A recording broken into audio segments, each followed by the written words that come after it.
In this video lecture, we are going to talk about expansion path. So a prerequisite to this video is producer's equilibrium, especially the interior solution of producer equilibrium. So the video for producer equilibrium is in the description box. So when we talk of expansion path, so let's first analyze an isocost and isoquant map, right? So it's a 2D graph, K on the y-axis, L on the x-axis. The straight lines, the parallel straight lines are nothing but isocost.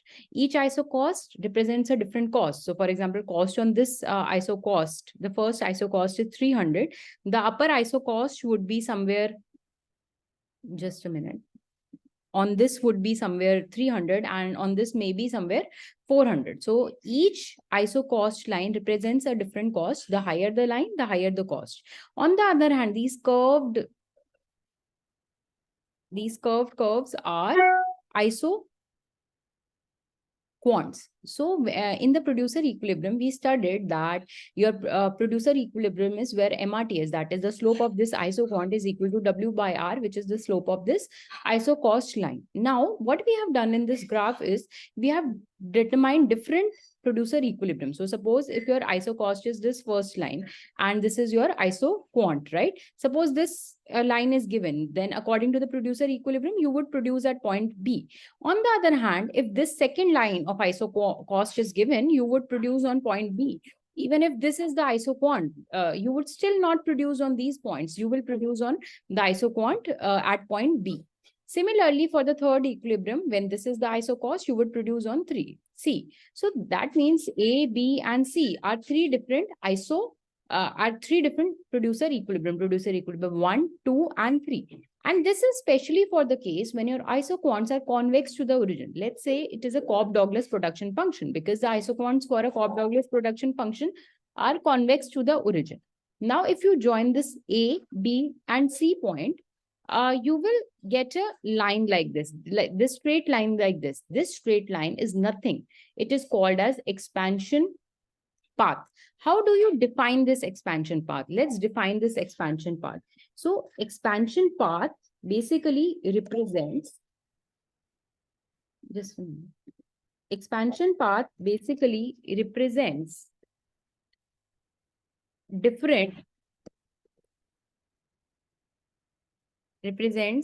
set of producer equilibrium. So basically, for different producers equilibrium, for different various isocost and isoquant, it is a set of various producers equilibrium. So if we join these lines and that signifies different producer equilibrium, you would get an expansion path. Now, this expansion path can also show us the returns to scale. In this video lecture, I'm not explaining what are returns to scale. For that, we have a separate video. The link for that is in the description box. So how does your expansion path or your isoquants look if there are increasing returns to scale? See, now what is happening in this case is, suppose your labor used is 2, your capital used is 2, and the output produced is 200, right? At this point, suppose this is happening for a firm. Now, this is suppose the equilibrium. Now you double the K and L. So from 2, you move to 4. From 2, you move to 4 again.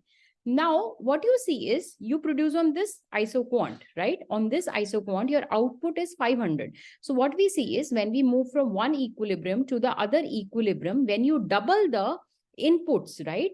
Output more than doubles. If it would have been 400, that means input double करने से output भी double हो गया. But now output is more than 400. So in this case, when such is the case of doubling inputs and output more than doubles, it is a case of IRS.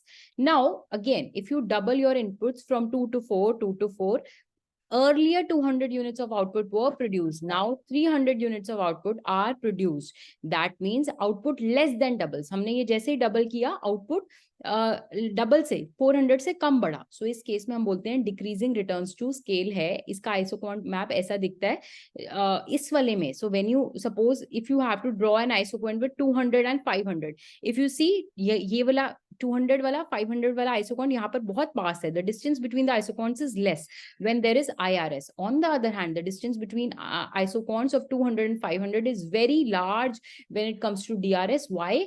If you want to more than double the output, you have to increase inputs by a great amount. So you have to more than double the inputs if you want to more than double the output. This is the case of DRS. Similarly, we have a case for CRS.